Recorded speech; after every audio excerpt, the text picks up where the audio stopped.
नमस्कार प्रिय विद्यार्थियों, प्रिय साथियों। हिंदी व्याकरण की क्लास में आज हम पढ़ने जा रहे हैं विकारी शब्दों में संज्ञा शब्द है उनका हम अध्ययन करेंगे, संज्ञा को परिभाषित करेंगे, संज्ञा के जो प्रकार है उनके बारे में हम चर्चा करेंगे। तो सबसे पहले शब्द है दो या दो से अधिक वर्णों के सार्थक मेल को हम शब्द कहते हैं। शब्द के प्रकार है, जब भी हम क्लास होगी तो शब्द के प्रकार हम उसमें पढ़ेंगे। उत्पत्ति, स्रोत या इतिहास के आधार पर शब्द है वो 5 प्रकार के होते हैं: तत्सम, तद्भव, देशज, विदेशज और संकर शब्द। व्युत्पत्ति या रचना के आधार पर शब्दों के प्रकार है वो 3 होते हैं। एक तो है रूढ़ शब्द, एक है योग रूढ़ और एक है यौगिक शब्द। विकार के आधार पर शब्द है विकारी शब्द और अविकारी शब्द। इनके बारे में हम चर्चा करेंगे कि विकारी शब्द और अविकारी शब्द है वो कौन से हैं।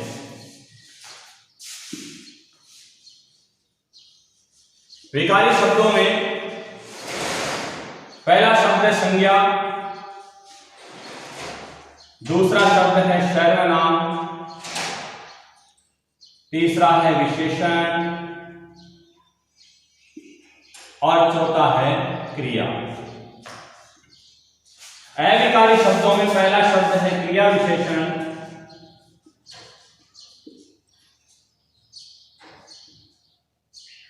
दूसरा है समुच्चय बोधक शब्द,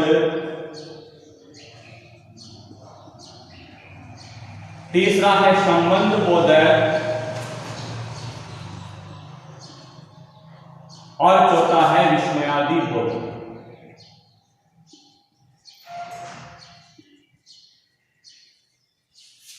विकारी शब्दों में जो 4 प्रकार के शब्द है संज्ञा, सर्वनाम, विशेषण और क्रिया। अविकारी शब्दों में क्रिया विशेषण, समुच्चय बोधक और संबंध बोधक और विस्मयादि बोधक। सबसे पहले ये जान लेते हैं कि विकारी शब्द है क्या। विकार का अर्थ परिवर्तन या बदलाव, यानी ऐसे शब्द जिनका कुछ कंडीशंस में, कुछ परिस्थितियों में जिनका रूप है वो परिवर्तित हो जाता है, उनमें बदलाव आ जाता है, उन्हें हम कहते हैं विकारी शब्द। और कुछ ऐसे शब्द है हिंदी भाषा में जिनमें किसी भी परिस्थिति में विकार है, बदलाव या परिवर्तन है वो संभव नहीं है, तो हम उन्हें कहते हैं अविकारी शब्द। विकार का अर्थ बदलाव या परिवर्तन, जैसे मान लीजिए फॉर एग्जाम्पल संज्ञा। विकारी शब्द परिवर्तन, बदलाव जिन शब्दों में होता है उन्हें हम विकारी शब्द कहते हैं। और कब होता है, इसके 5 कारण हैं। इस परिवर्तन के, इस विकार के 5 कारण हैं कि हम यदि किसी शब्द को लिंग, वचन, काल, कारक या पुरुष इनमें बदलते हैं तो इन शब्दों में परिवर्तन हो जाता है। इस कारण इन्हें विकारी शब्द कहा जाता है। जैसे संज्ञा है, एक शब्द, एक उदाहरण लेते हैं हम, राधा गाती है। इसमें कर्ता है राधा और क्रिया है गाना। क्रिया का स्त्रीलिंग रूप है यहाँ पे प्रयुक्त हुआ है। अब यदि हम इसको लिंग में परिवर्तित करते हैं, बताया कि 5 कारण हैं शब्दों में जो परिवर्तन होता है। उसके पहला कारण तो है लिंग, दूसरा है वचन, तीसरा है कारक, चौथा है काल और 5वां है पुरुष। इन 5 कारणों के कारण शब्दों में जो परिवर्तन होता है तो उन शब्दों को हम विकारी शब्द कहते हैं। तो यदि इसे हम लिंग में परिवर्तित करते हैं, मान लीजिए यहाँ लिखा मोहन, तो यहाँ पे क्रिया का रूप है वो परिवर्तित होगा और यहाँ आएगा कि मोहन गाता है। तो इन शब्दों में जो परिवर्तन हुआ है इसका अर्थ ये है कि इनमें विकार उत्पन्न हुआ है, इसलिए विकारी शब्द है। क्रिया विकारी शब्द है और यहाँ पे जो संज्ञा शब्द है राधा वो भी विकारी शब्द है। तो विकारी शब्दों में सबसे पहले हम पढ़ेंगे संज्ञा के बारे में।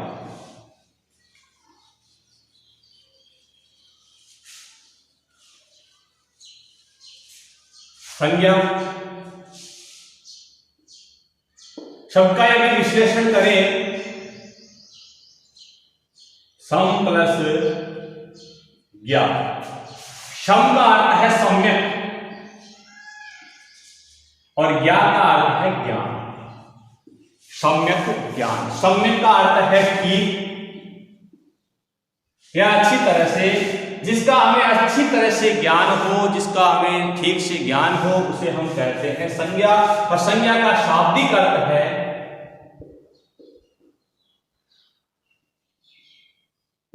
नाम। कहने का अर्थ है इस संसार में, इस जगत में जिन वस्तुओं को हम प्रत्यक्ष अपनी आंखों से देख सकते हैं, उनका चित्र हमारे सामने आता है, तो प्रत्येक वस्तु का, प्रत्येक व्यक्ति का कोई न कोई नाम है, उसे हम किसी न किसी नाम से पहचानते हैं, तो वही यहाँ पे क्या है, संज्ञा है। शाब्दिक अर्थ है इसका नाम। पारिभाषिक रूप से यदि जाने तो हम कहते हैं किसी व्यक्ति, वस्तु, स्थान या भाव के नाम को हम संज्ञा कहते हैं। कहने का अर्थ है किसी व्यक्ति का नाम, किसी वस्तु का नाम, किसी स्थान का नाम या भाव के नाम को संज्ञा कहते हैं। किसी वस्तु का नाम स्थान है, भाव है, इसके नाम को हम संज्ञा कहते हैं। लेकिन यदि हम इसे इस तरह से स्पष्ट करें कि कोई भी नाम है उससे हम संज्ञा कहते हैं, तो शायद ये श्रेष्ठ होगा समझने के लिए। किसी भी नाम को हम संज्ञा कहते हैं, चाहे वो व्यक्ति का नाम हो, चाहे वस्तु का नाम हो, चाहे स्थान का नाम हो, चाहे भाव का नाम हो।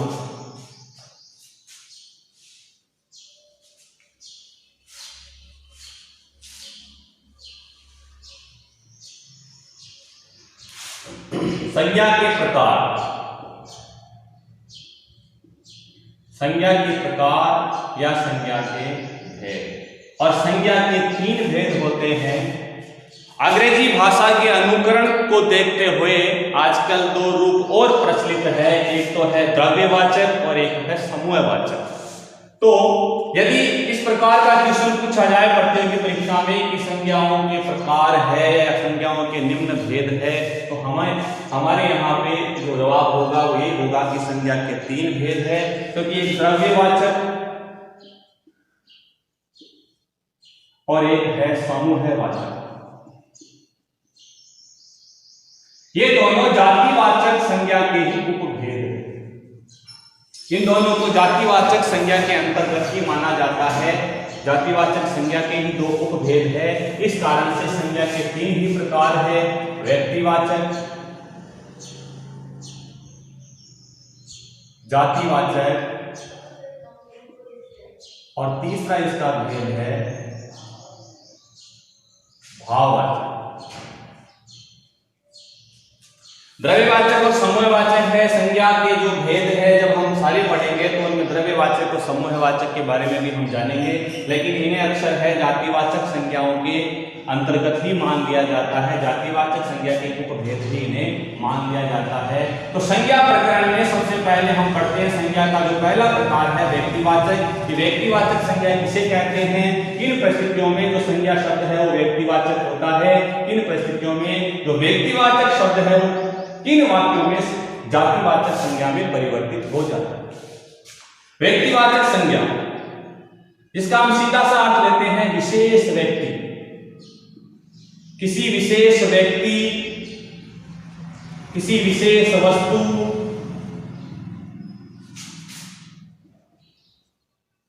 या किसी विशेष स्थान के नाम को, स्थान के नाम का बोध होता है।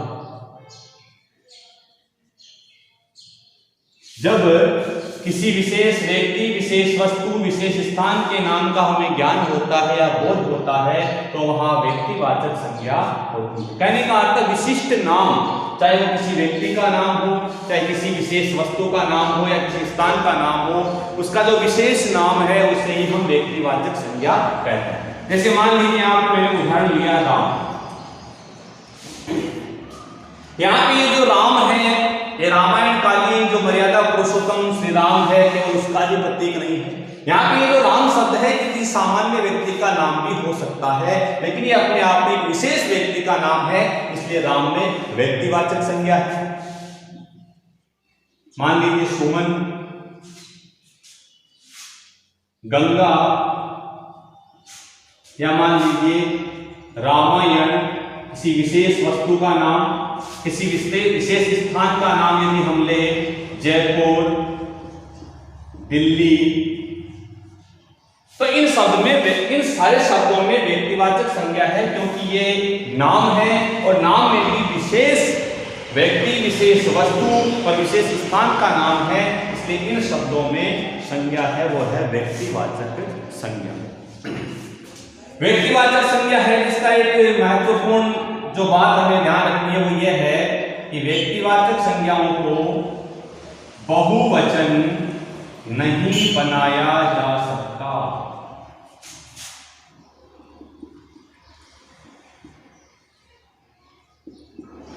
ये महत्वपूर्ण नियम है कि व्यक्तिवाचक संज्ञाओं को बहुवचन नहीं बनाया जा सकता, ये एक वचन में ही प्रयुक्त होती है।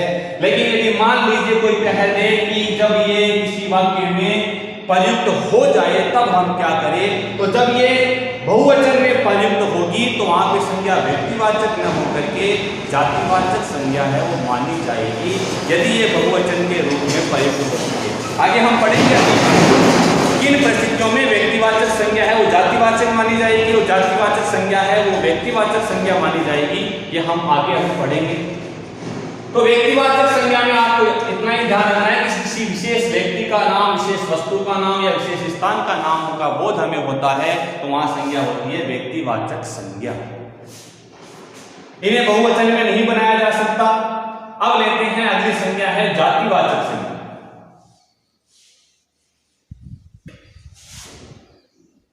संज्ञा का दूसरा भेद है जातिवाचक संज्ञा, जिन्हें कॉमन भी कहा जाता है। कहने का अर्थ है जहां संपूर्ण जाति का बोध हो,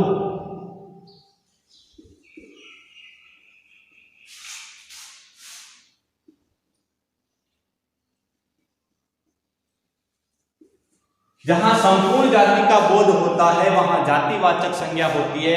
किसी वस्तु या किसी स्थान या किसी प्राणी, किसी व्यक्ति की जो संपूर्ण जाति है उसका जब जहां पे बोध होता है तो वहां जातिवाचक संज्ञा है।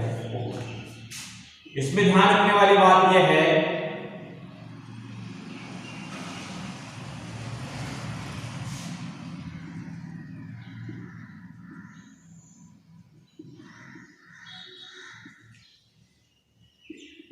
जातिवाचक संज्ञाओं का बहुवचन बनाया जा सकता है। व्यक्तिवाचक संज्ञाओं में हमने पढ़ा कि व्यक्तिवाचक संज्ञा है उसका बहुवचन नहीं बनाया जा सकता, लेकिन कुछ ऐसी कंडीशन आ जाए कि वाक्य के अंदर जब व्यक्तिवाचक संज्ञाएं बहुवचन में प्रयुक्त हो तब उस परिस्थिति में संज्ञा है वो जातिवाचक हो जाएगी, व्यक्तिवाचक नहीं रहेगी। लेकिन जातिवाचक संज्ञा को हम बहुवचन है बना सकते हैं।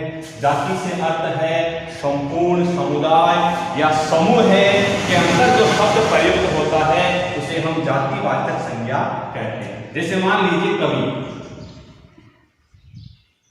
यहाँ कवि किसी विशेष कवि के लिए प्रयुक्त नहीं हुआ है, यहाँ जितने भी कवि हैं सामान्य तौर पे उन सब के लिए कवि शब्द प्रयुक्त हुआ है। जरूरी नहीं कि ये रामधारी सिंह दिनकर है या निराला है या सूरदास है या तुलसीदास है, उन किसी विशेष व्यक्ति के लिए ये शब्द प्रयुक्त हुआ हो। कहने का अर्थ है संपूर्ण कवि जाति के लिए ये शब्द प्रयुक्त हुआ है, इसलिए इस कवि शब्द में हम संज्ञा है मानेंगे जातिवाचक संज्ञा।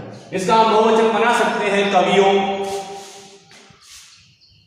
विशेष वस्तु का नाम आता है तो व्यक्तिवाचक संज्ञा मानते, लेकिन वस्तु की एक जाति, एक समूह है जब या समुदाय प्रयुक्त होता है तो वहां संज्ञा होती है जातिवाचक संज्ञा। पुस्तक, यहाँ पुस्तक है ये संपूर्ण जाति का बोध कराता है। नदी, नगर, ऐसे बहुत से शब्द है जो हमें जाति का बोध कराते हैं, संपूर्ण जाति का, संपूर्ण समुदाय का बोध कराते हैं। इनका हम बहुवचन है आसानी से बना सकते हैं, कवियों, पुस्तकों, नदियों, नगरों।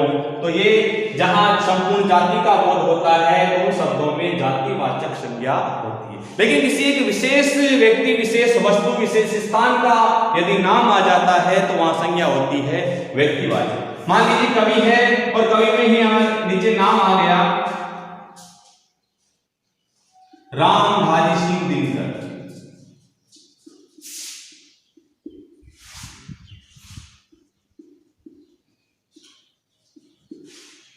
यहाँ पे कवि शब्द है जो संपूर्ण जाति का बोध करा रहा है, लेकिन यहाँ एक विशेष कवि का नाम है वो हमारे सामने श्री रामधारी सिंह दिनकर में संज्ञा होगी व्यक्तिवाचक संज्ञा, लेकिन कवि शब्द आया तो इसकी संज्ञा हो जाएगी जातिवाचक। पुस्तक का नाम है, किसी विशेष पुस्तक का नाम है, मान लीजिए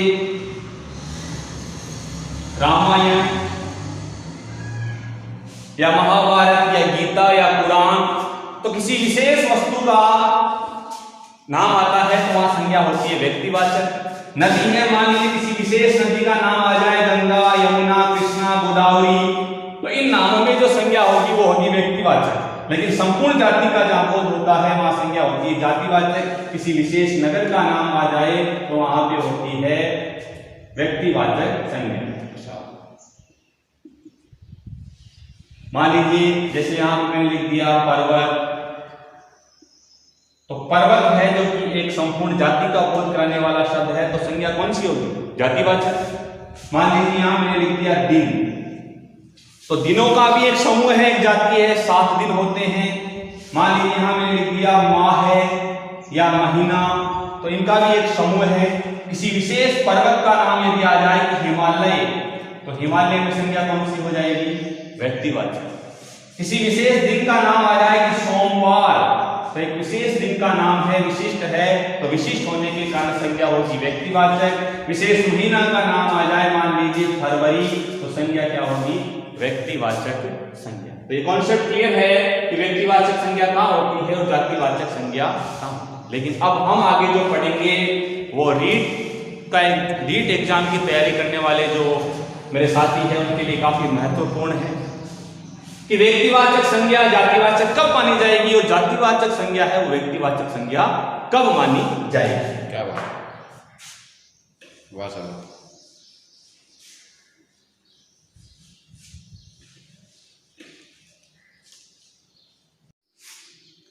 तो व्यक्तिवाचक संज्ञा जिनका बहुवचन नहीं बनाया जा सकता और जातिवाचक संज्ञा जिनका बहुवचन बनाया जा सकता है।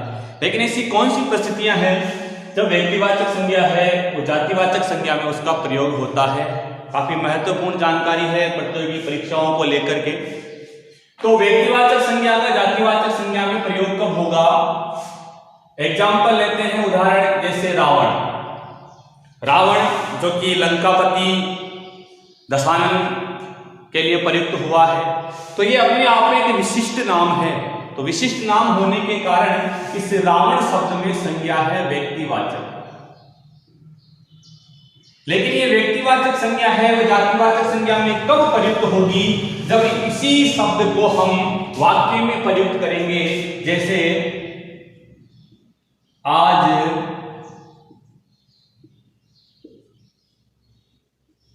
घर घर में रावण बैठते हैं। आज घर घर में रावण बैठे हैं। अब यहां जो रावण शब्द है ये लंकापति दशानन के लिए प्रयुक्त नहीं हुआ है, जबकि यहां जो रावण शब्द है वो एक संपूर्ण जाति के लिए प्रयुक्त हुआ है। कहने का अर्थ है रावण जो कि दुराचारी अत्याचारी व्यक्ति के लिए, एक दुष्ट व्यक्ति के लिए रावण शब्द प्रयुक्त हुआ है। तो ये एक जाति का यहाँ बोध करवा रहा है रावण शब्द। तो यहाँ इस रावण शब्द में संज्ञा होगी जातिवाचक। और उदाहरण लें विभीषण, यहां विभीषण शब्द है और रावण का छोटा भाई विभीषण के लिए प्रयुक्त हुआ है, तो एक विशिष्ट नाम है। तो विशेष नाम होने के कारण इस विभीषण में संज्ञा है व्यक्तिवाचक संज्ञा। लेकिन इसी को जब हम वाक्य में प्रयोग करते हैं, जैसे आज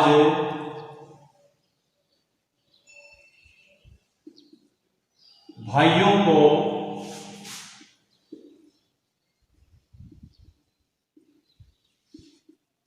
विभीषण से खतरा है।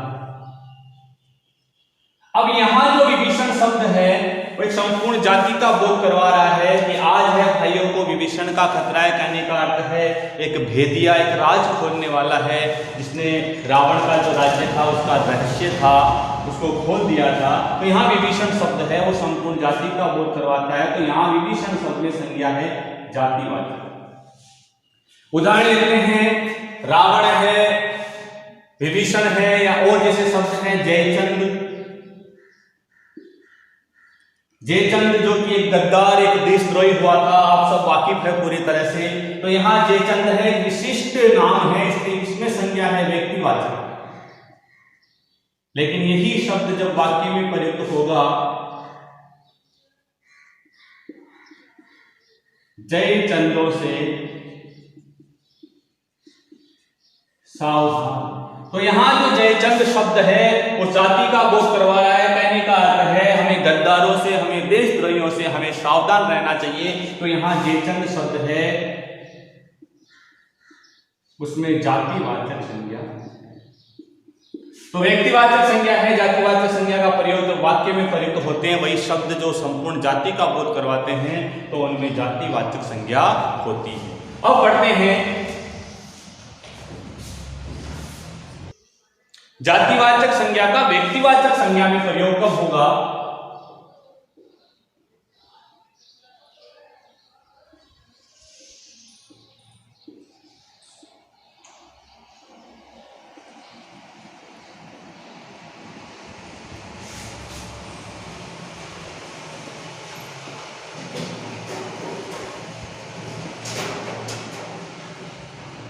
जातिवाचक संज्ञा का व्यक्तिवाचक संज्ञा में प्रयोग, जैसे शब्द लिया मैंने नेता। नेता जो शब्द है वो संपूर्ण जाति का बोध करवा रहा है। कहने का अर्थ है एक संपूर्ण जाति है नेता। तो यहां जो नेता शब्द है उसकी संज्ञा है जातिवाचक। लेकिन इसे वाक्य में प्रयुक्त करने पर नेताजी ने कहा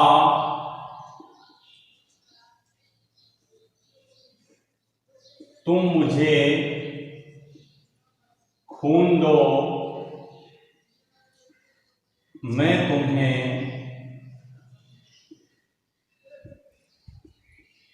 आजादी दूंगा। नेताजी, तो यहां जो नेताजी शब्द है वो प्रयुक्त हुआ है स्वतंत्रता सेनानी नेताजी सुभाष चंद्र बोस के लिए प्रयुक्त हुआ है। तो यहां एक विशिष्ट व्यक्ति के लिए प्रयुक्त हुआ है, तो यहां इसमें संज्ञा होगी व्यक्तिवाचक संज्ञा। उदाहरण लेते हैं, जैसे गांधी शब्द है तो संपूर्ण जाति का बोध करवा रहा है गांधी, तो यहां गांधी में संज्ञा होगी जातिवाचक संज्ञा। लेकिन इसे वाक्य में प्रयुक्त करने पर कि गांधी जी ने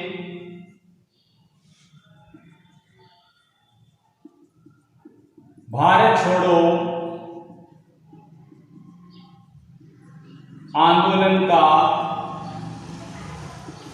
नेतृत्व किया। गांधी जी ने भारत छोड़ो आंदोलन का नेतृत्व किया। तो यहां जो गांधी शब्द है वो विशिष्ट व्यक्ति के लिए आया है। कहने का अर्थ हमारे राष्ट्रपिता महात्मा गांधी के लिए शब्द प्रयुक्त हुआ है। तो एक विशिष्ट नाम होने के कारण इसमें संज्ञा हो जाती है व्यक्तिवाचक संज्ञा। इसी प्रकार से मान लीजिए भाववाचक संज्ञा लेते हैं, तो भाववाचक संज्ञा कब व्यक्तिवाचक संज्ञा में प्रयुक्त होगी। जैसे प्रार्थना शब्द है, प्रार्थना जो कि एक भाव है, तो इसमें भाववाचक संज्ञा है। लेकिन इसे वाक्य में प्रयुक्त करने पर ईश्वर हमारी प्रार्थनाएं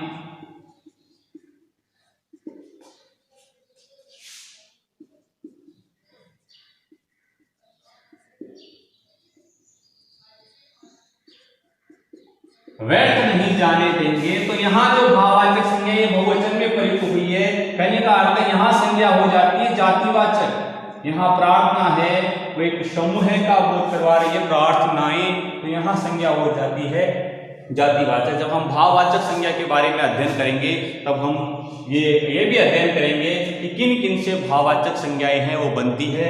फिलहाल जातिवाचक और व्यक्तिवाचक संज्ञा का हमने अच्छे से अध्ययन कर लिया है। बहुत बहुत धन्यवाद। आगे की कक्षा में हम पढ़ेंगे भाववाचक संज्ञा के साथ साथ जो जातिवाचक संज्ञा के दो उपभेद है, द्रव्यवाचक और समूहवाचक संज्ञा, उन पर हम विस्तार से अध्ययन करेंगे। बहुत बहुत धन्यवाद।